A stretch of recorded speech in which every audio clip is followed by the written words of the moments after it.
Les annonces d'hier de notre gouvernement, évidemment, ne nous satisfont pas, puisque nous restons cohérents avec ce que nous avons dit. On ne veut pas d'aide, on ne veut que du prix, du prix, du prix, et rien que du prix. Les 600 millions d'euros, ça fait bien quand on est politique, surtout à la veille d'élections régionales, notamment vis-à-vis du consommateur qui va partir en vacances, en disant voilà les agriculteurs, 600 millions d'euros, ça fait un gros montant, sachant que de toute façon, ça ne sera jamais 600 millions d'euros, déjà la moitié part pour le fonctionnement de l'administration. Donc ça, il faut le savoir. Les effets d'annonce de nos politiques, il faut bien qu'ils comprennent que nous, c'est pas ça qui va nous calmer. Eux, ça va peut-être les apaiser pour pouvoir partir plus sereinement en vacances. Nous, les vacances, on a déjà fait une croix dessus. Ce qui compte réellement, c'est qu'on ait du prix et tout de suite, pas demain. Il y a depuis 2009 qu'on est, nous, en action, notamment le département de la Mayenne, qui est réputé quand même pour être assez, je dirais, vif et rapide quand il s'agit de bouger. On n'a pas arrêté de bouger. On a l'impression de bouger tous les 6 mois pour demander l'aumône. Ça, c'est terminé.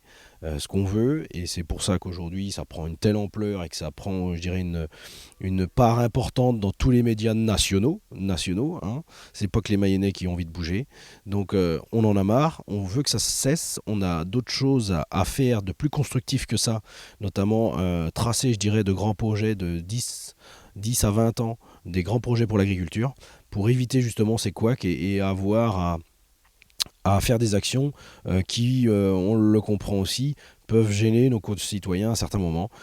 Donc c'est pas notre but, mais ça n'empêche qu'on s'aperçoit qu'il n'y a que comme ça que les choses bougent. La Mayenne, pour différentes raisons, a dû lever les barrages hier soir à contre-cœur. Tout le monde était dans un état d'esprit d'écœurement. Moi le premier, et nous en tant que responsables, ça ne nous fait pas grand plaisir d'avoir rien à annoncer, rien de concret pour nos adhérents, pour nos éleveurs, et c'est pour ça qu'on ne va pas laisser tomber. Les moissons se terminent dans le sud, et comme promis en début de semaine, donc nous allons réattaquer et continuer la pression syndicale, parce qu'on ne peut pas laisser tomber nos éleveurs. Donc nous avons décidé de faire 2 blocages vendredi après-midi sur 2 sites laitiers, donc des informations vont suivre. Par contre, nous allons organiser une grande manifestation lundi.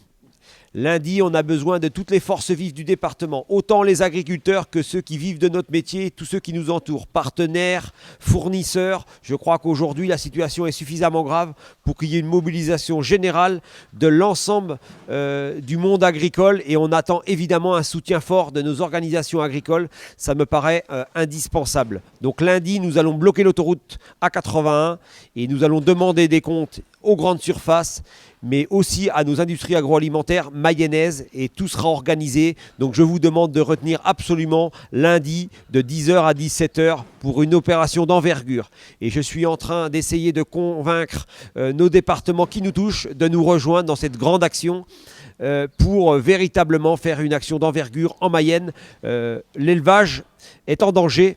La FDSEA et les JA ne laisseront jamais tomber ces éleveurs.